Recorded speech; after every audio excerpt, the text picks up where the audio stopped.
Le risque en extérieur, il est extrêmement faible. Je dois dire que c'est une des choses sur le Covid qu'on sait le mieux. On aura certainement moins de chances de contaminer dans le cadre d'un pique-nique, notamment si, parce que c'est à l'extérieur et parce qu'il y a de la place, mais à condition de prendre un certain nombre de précautions.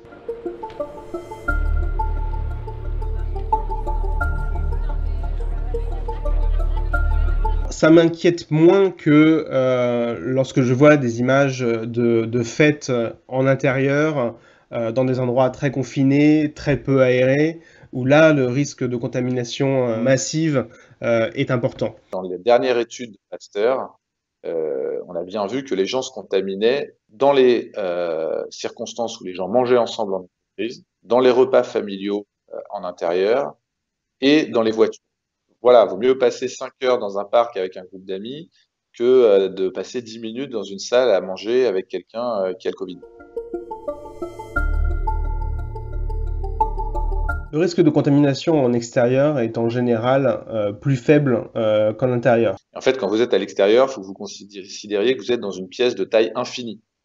Et donc, si l'espace extérieur est infini, le risque de contamination est infiniment bas. Donc, si jamais vous n'avez pas un espace qui peut contenir la charge virale dans l'air, à ce moment-là, vous ne pouvez pas vous contaminer. Et en plus, aujourd'hui, on sait que la contamination par aérosol est particulièrement importante.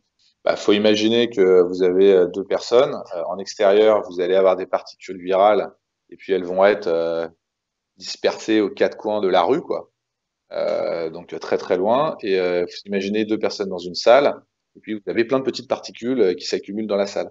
Vous voyez très bien que la concentration dans la salle n'a rien à voir avec la concentration qu'il y a en extérieur. Et pour s'infecter, il faut une concentration minimale de virus que vous n'arriverez jamais à obtenir en extérieur.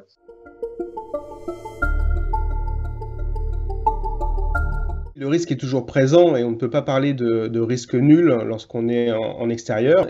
Il reste le risque de contamination de proximité, donc par les postillons, qui lui est réel. Ce serait par exemple quelqu'un avec qui vous parlez avec le visage extrêmement près pendant un certain temps. Au bout d'un moment, il est possible qu'il y ait quand même des macro-particules, c'est-à-dire des grosses gouttes qui aillent de votre bouche à la sienne. Il faudrait imaginer que si vous êtes en face de quelqu'un et que vous lui chantez dans le visage, vous allez la contaminer.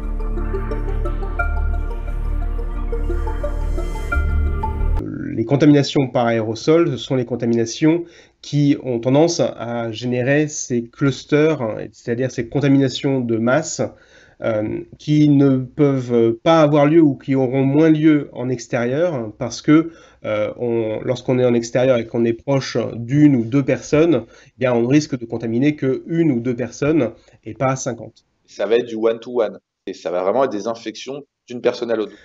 Néanmoins, malheureusement, avec ces nouveaux variants qui émergent, anglais et puis peut-être derrière de variants sud-africains et brésiliens, ce n'est malheureusement pas encore le moment de relâcher la vigilance. Quitte à se réunir, autant se réunir dehors, mais en petits groupes ou en groupes qui partagent le même foyer, et puis garder le masque lorsque c'est possible pour, là encore, éviter ces contaminations de proche en proche.